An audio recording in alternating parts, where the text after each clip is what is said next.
Greetings, ladies and gentlemen. Welcome back to another Pokemon X and Y Showdown battle OU. And in this battle, I would like to apologize for my absence because I had a wicked exam period.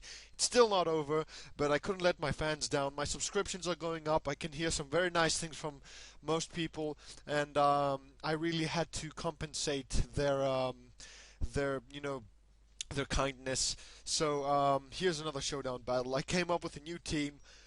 Now, as you can see, my friend Craig was the first person that indicated that I had a little problem with my narrations, and that also delayed me a bit because I had to figure out a way to make a proper narration, so that it doesn't turn out to be a complete disaster. But anyway, the thing is, he also recommended Mega Venusaur that you see in the bottom left corner of your screen.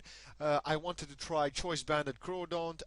Unaware Clefable. I was unaware that this thing could get unaware actually, and as soon as I heard about it, I was like, okay, I really have to use this thing because it is completely awesome. Greninja, because ladies and gentlemen, not only is he possibly the mascot of the new Smash Bros. Game that is coming out this summer, but he is completely awesome as well because, I mean, my team is a complete awesome thing, but it is quite vulnerable. I just come up with Pokemon that I want to use and I just put a team together, and there's no like real super strategy behind it. So anyway, your casual Blissey because it is the whore of OU, and Heatran because that thing is a monster. It can take attacks like hell. I was trolled by one in battle number 3, I guess, and you will soon see why I chose these Pokemon to play with. I'm not following something very specific, but I'm just trying stuff here and there. I will come up with a strategy eventually in the future. So, without further ado, let's get into this battle. Now, I'm going to use a Dark Pulse against this Greninja because uh, against the sorry Dusclops, it looks like it's the Violite variant. And luckily for me, I get 2 flinches in a row, but I wasn't able to finish it off, and in comes a Sylveon. So the thing is, I had to find a way to switch out and shoot in my Heatran that not only resists the stabbed Moonblast 4 times, I also set up the Stealth Rocks, so my opponent goes for the Wish, hoping to send it to the Dusclops, but that Dusclops is not going to be coming back in the game. It's dead. It's gone, ladies and gentlemen. It is history. So I'm going to protect just to see what it's going to go for. Maybe Spore, maybe Mach Punch. So I'm going to switch out into Clefable that couldn't care less about Mach Punch. So my opponent this turn is going to go for the Spore and put me to sleep, but it doesn't really matter because Clefable, as I said, is unaware of any other whatsoever. So in comes Gengar, and this thing is really, I mean, I'm battling myself, my shadowy self, if you think about it. So my opponent goes for the Hex. Very nice selection on Gengar, but it does nothing to my fully special defensive Blissey.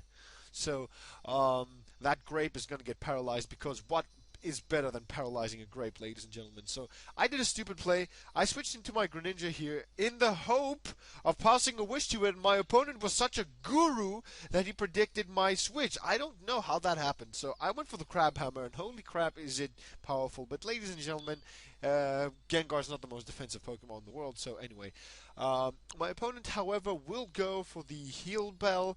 I wake up, I go for the Cosmic Power because I do not care whatsoever. So I predict the Breloom coming in, which is why this turn I opted for the Moonblast just to take it out, and the Wish will go unused. So anyway, my opponent's gonna go for the how do you call it? The Earthquake, whatever. And I see Salamence is back in the OU metagame, and that makes me very happy, ladies and gentlemen, because that thing is awesome. I'm going to go for the Moonblast just to bring it down to a very, low amount of health. And now that its special attack is ruined, there is nothing he can do to my Blissey. This Blissey will remain untouched. So my opponent goes for the Dark Pulse. I go for the Wish because Blissey likes to wish, apparently. So my opponent goes for the Surf. Blissey lives with Clefable lives with 2 HP, as if, nothing ever happened. And my opponent goes for the Ice Beam. And now I decided to try this Cosmic Power strategy, which is not going that well. I wanted to use Cosmic Power and how do I put this? Cosmic power and stored power, you know, that combo, I've seen it a lot, and I really wanted to try it for myself, so that's why I'm buffing up.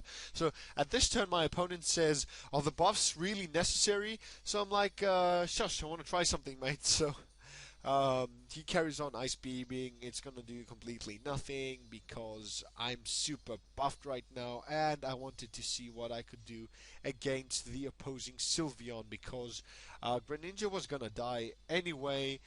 Two-way stored power. This Dusclops is gonna die to the Stealth Rocks. Thankfully, I set them up early enough for this thing to be able to get out of the way. So it doesn't do a whole lot of damage. I really hoped for it to do more, but I guess I should use Baton Pass as a strategy here so that I could pass things over to my Clefable instead, you know, buff it up from every perspective.